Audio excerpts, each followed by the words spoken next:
જય માતાજી મિત્રો, કેમ છો બધા? મજામાં છો ને? હું છું સોનલ. સ્વાગત છે તમારું આપણી યુટ્યુબ ચેનલ ચામુંડા સ્ટુડિયોઝમાં. મિત્રો, આજે હું તમારી સમક્ષ લઈને આવી છું પોષ મહિનામાં આવતી સુદ પક્ષની એકાદશી એટલે કે પુત્રદા એકાદશીની કથા વાર્તા અને મહિમા. તો ચાલો સાંભળીએ વાર્તા. દરેક માસમાં શુક્લ પક્ષ અને કૃષ્ણ પક્ષમાં એક એક એકાદશી આવે છે. આ પ્રમાણે કુલ મળીને 24 એકાદશી થાય છે.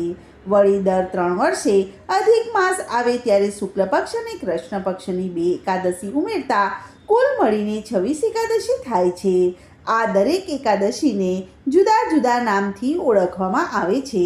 ભાવિક નર નારીઓ ઉત્સાહપૂર્વક એકાદશીનું વ્રત કરે છે.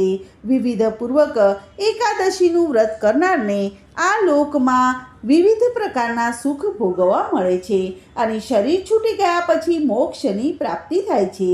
ભાવિકોએ એકાદશીના આગલા દિવસે રાત્રે દાંતણ વડે મોઢું શુદ્ધ કરી અને કોગળા કરીને સૂઈ રહેવું.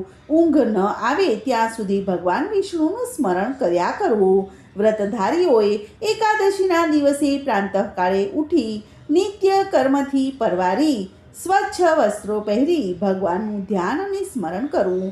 પછી વિધિપૂર્વક ભગવાન શ્રી હરિની પૂજા કરવી. વ્રત ઉપવાસ કરે તો તે ઉત્તમ ગણાય છે. એકટાણું પણ કરી શકાય છે, પણ તે દિવસે ચોખા ખાવામાં આવતા નથી. એકાદશીના દિવસે તીર્થમાં સ્નાન કરનારને ઉત્તમ ફળ મળે છે.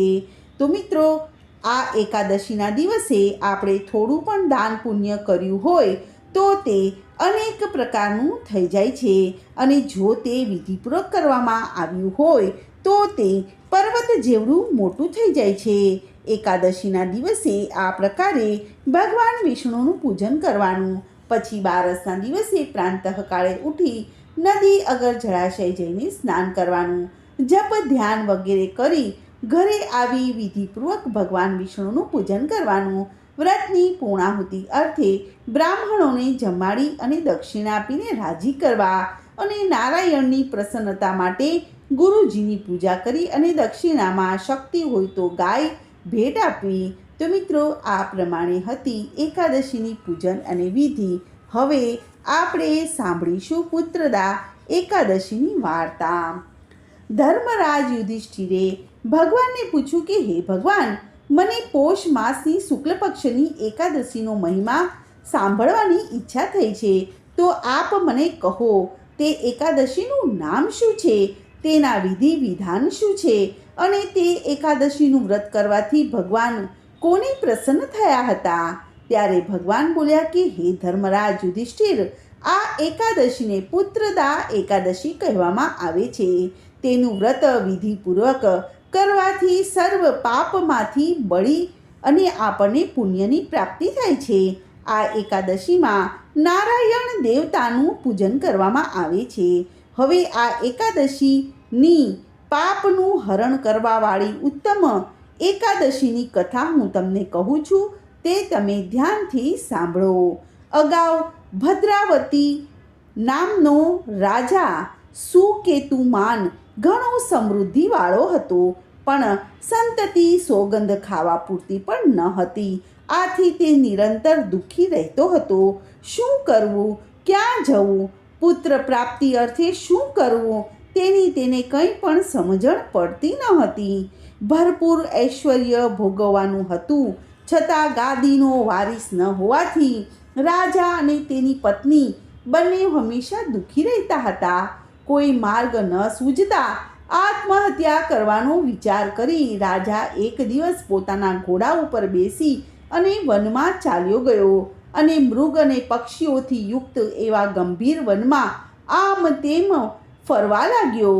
તેને વિચાર આવ્યો કે આત્મહત્યા એ મહાપાપ ગણાય છે. આત્મહત્યા કરનારની દુર્ગતિ થાય છે. વનમાં અથડાતા અથડાતા સૂરજ માથે આવી ગયો હતો. થાક લાગે અને સાથે સાથે ભૂખ અને તરસ પણ લાગી હતી. તે તેને પીડાતા હતા. પાણી ન મળવાથી તેનું ગળું સુકાઈ રહ્યું હતું. સુકેતુમાન રાજા વિચાર કરવા લાગ્યો કે મેં દેવોને પ્રસન્ન કરવા માટે પૂજન અર્ચન વ્રત અને ઘણા યજ્ઞો કર્યા. વાર તહેવારે બ્રહ્મ ભોજન કરાવી ઘણી દક્ષિણાઓ આપી. પ્રજાને પુત્ર સમાન ન્યાય નીતિપૂર્વક પાળી છે. છતાં મારા કોઈ પાપ કર્મના અંતરાયથી મને અપાર સમૃદ્ધિ હોવા છતાં પણ આવું દુઃખ ભોગવવું પડે છે. આ પ્રમાણે વ્યથા અનુભવતો રાજા ફરતો ફરતો માંડ માંડ આગળ ચાલ્યો. એવામાં તેને પોતાના પુણ્યના ઉદયથી માર્ગમાં એક રમણીય સરોવર દેખાયું. સરોવરના તટ ઉપર કોઈ ઋષિનો આશ્રમ હતો. આશ્રમમાંથી મંત્ર જપ ધ્વનિનો અવાજ સંભળાવાથી તે ઉત્સાહિત થઈને આશ્રમમાં દ્વાર આગળ જઈને હાથ જોડીને ઊભો રહી ગયો. આશ્રમના મહર્ષિ અને તેમના શિષ્યો પોતાના પ્રદેશના રાજાને ઓળખી ગયા. શિષ્યો રાજાને માનથી મહર્ષિ પાસે લઈ ગયા. રાજાએ મહર્ષિના ચરણોમાં પ્રણામ કર્યા. મહર્ષિએ પ્રસન્નતાથી તેમને બેસવા માટે આસન આપ્યું. પછી રાજા એ પૂછ્યું કે હે મહામુનિ, આ આશ્રમ ઘણા સમયથી ખાલી હતો, તો આપ બધા અહીં એકાએક ક્યાંથી અને શા કારણથી અહીં આવ્યા છો અને વસ્યા છો? ત્યારે મહર્ષિએ કહ્યું કે હાલ પોષ મહિનો ચાલે છે. થોડા સમય પછી પવિત્ર મહામાસ બેસશે. અમે દર વર્ષે મહામાસમાં અહીં સ્નાન કરવા માટે આવીએ છીએ. તે મુજબ આ વખતે થોડા વહેલા આવી ગયા છીએ.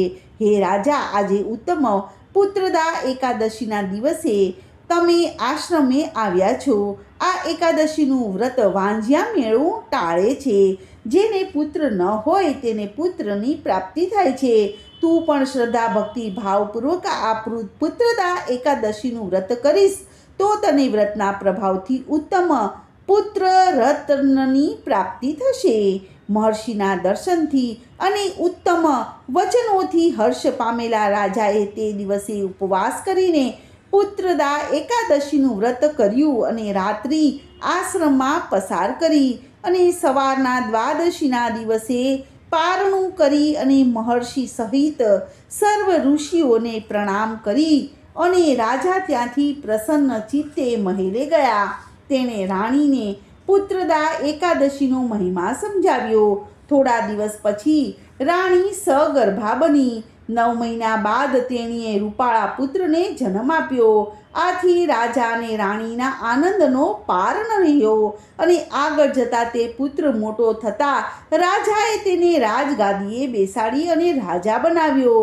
તે ધર્મનો રાગી હતો અને પ્રજાપ્રેમી પણ હતો. તેથી ટૂંક સમયમાં તેણે રાજ્યની પ્રજાને પ્રેમ સંપાદન કરી લીધો.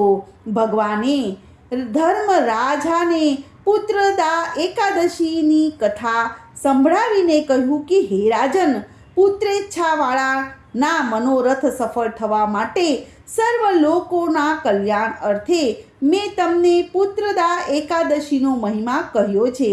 જે ભાવિકો પોષ માસની આ પુત્રદા એકાદશીનું વ્રત કરશે તેને અવશ્ય પુત્રની પ્રાપ્તિ થશે અને અંતે મોક્ષ મળશે. આ એકાદશીની કથા વાંચનાર તથા સાંભળનારને અશ્વમેઘ યજ્ઞનું ફળ મળશે. તો મિત્રો, આજની આ કથાને હું અહીં વિરામ આપું છું. જય શ્રી કૃષ્ણ. ધન્યવાદ.